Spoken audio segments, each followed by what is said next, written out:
Chargesheet জমায় দেরি কেন? তৃণমূলী রাঘব বোয়ালরা এখনো কেন অধরা? সিজিও কমপ্লেক্সে গিয়ে প্রশ্ন অভিজিৎ সরকারের দাদা বিশ্বজিৎ সরকারের। 2021 থেকে 2024 3 বছর কেটে গেল, এখনো অবধি সেই খুনের কোনো রকম বিচার হলো না। কেন? কি হবে না? তো এর মধ্যে তৃণমূল বিধায়ক পরেশ পাল, স্বপন সমাদ্দারের নাম রয়েছে, তার সঙ্গে সিবিআই এর একাংশ। আমার মনে হচ্ছে অর্থের বিনিময়ে সেটিং হয়ে গেছে। কেটে গিয়েছে 3 বছর, এখনো বিচার পাননি অভিজিৎ সরকার।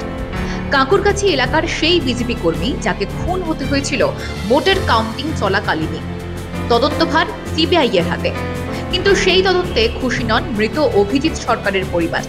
এবার তাই ভাইয়ের হত্যার তদন্ত প্রক্রিয়া নিয়ে জবাব চাইতে শটান সিজিও কমপ্লেক্সে পৌঁছলেন দাদা বিশ্বজিৎ সরকার।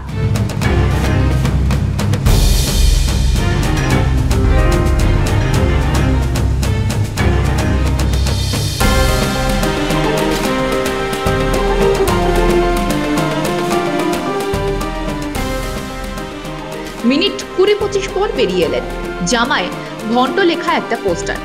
কেন?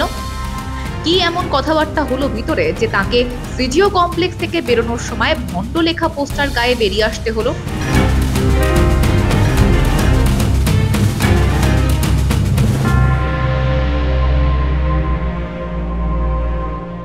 ভণ্ড এরা ভণ্ডামি করলো, কোনো সদুত্তর নেই।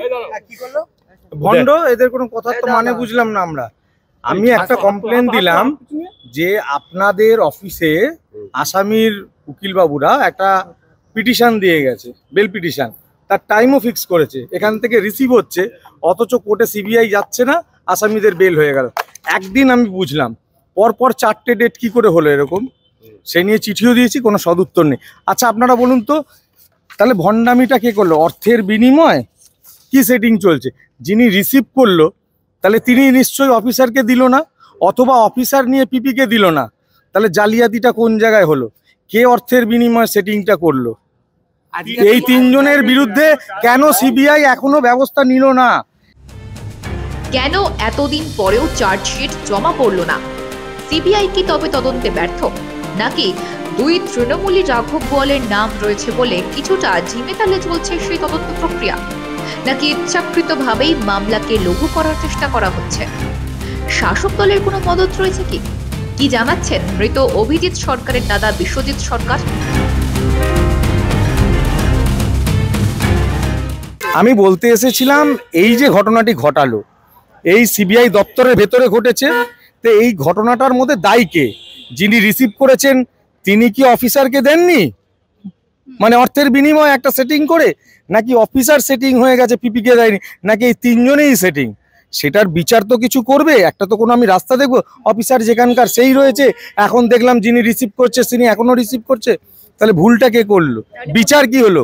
কোনো বিচারই হবে না। তাহলে এখানে যদি এইটারই না বিচার হয়, এরা খুনের বিচার কি দেবে? প্রসঙ্গত 2021 সালে ভোট পরবর্তী হিংসার জেরে খুন হয়েছিলেন বিজেপি কর্মী অভিজিৎ সরকার।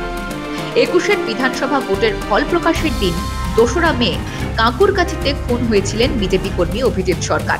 তা নিয়ে তোলপাড় হয় রাজ্য রাজনীতি। নিশ্চয়ই আইনের দরজায় যাব, মামলা করব এদের বিরুদ্ধে। এরপর 2021 থেকে 2024 3 বছর পেরিয়ে গিয়েছে। আর কবে বিচার পাবেন তাঁর ভাই? এবার সেই প্রশ্নের জবাব চাইতেই সিজিও কমপ্লেক্সে পৌঁছলেন বিশ্বজিৎ বাবু, কিন্তু আশানুরূপ কোনো উত্তর তিনি পাননি। আগামীতে তাই আইনের দ্বারস্থ হবেন বলে স্পষ্ট জানালেন বিশ্বজিৎ সরকার। ব্যুরো রিপোর্ট, মাধ্যম।